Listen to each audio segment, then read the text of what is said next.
Act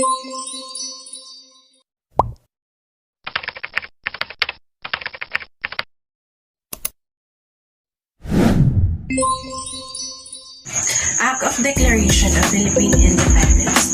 The Philippine Revolution, which began in 1896, was fought for independence from Spain. Neither the U.S. or Spain recognized the Philippine independence. The United States declared war on Spain on April 25, 1898. After Spain failed to engage in active social reforms in Cuba, in May, George Dewey defeated the Spanish Navy in the Battle of Manila Bay.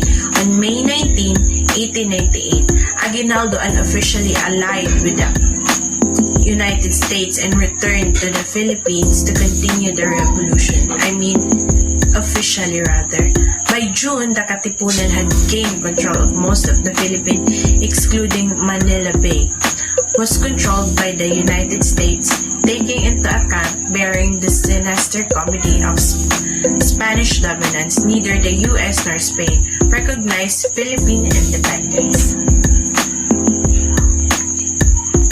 1899 Constitution of the Republic of the Philippines Malolos Convention.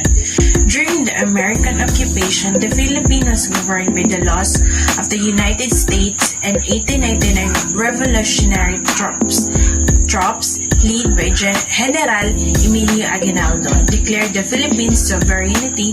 The Malolos Constitution is the first important document issued by the people's representative in the Philippines.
Former President of the University of the Philippines. Was not in Rizal handwriting. Senator Rafael Palma, a prominent Mason, argued that a retraction is not in keeping with Rizal character and mature beliefs, called retraction a pious fraud. Others who denied the retraction are Frank Labuche, a protest minister, Austin Coates, a British writer, and Ricardo Manapat, director of the National Archives. Convention between the United States and America and Great Britain, delimiting the boundary between the Philippines archipelago and the state of North Borneo in 1930. The United States and Great Britain Convention in 1930 was an agreement between the government of the United Kingdom and the United States to definitely delimit and border between North Borneo and the Philippines archipelago. It became effective on December 13, 1932, following the exchange of ratification. Thank you. Act of Declaration of Philippine Independence, written and read by Ambrosio Lanzares Bautista on June 12, 1898 at Cavite del Viejo.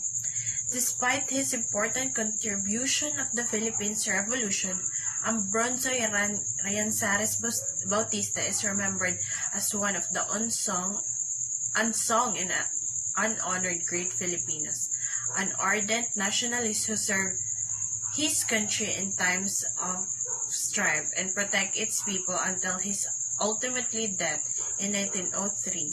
He was a member of Liga Filipina Rizal Patriotic Group and afterwards joined the Corpio di Compresario, which sent funds to propagandista after Rizal exiled to Dapitan.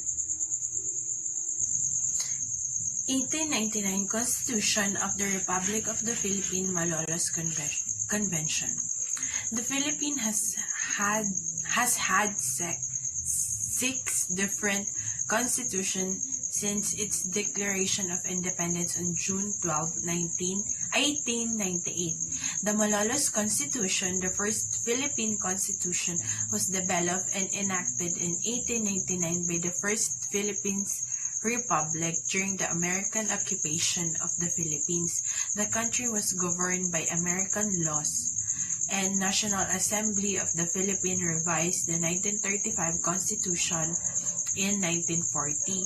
Citizen assemblies formed in 1972 to adopt the newly President Marcos stated that it has been ratified and was in full force in effect.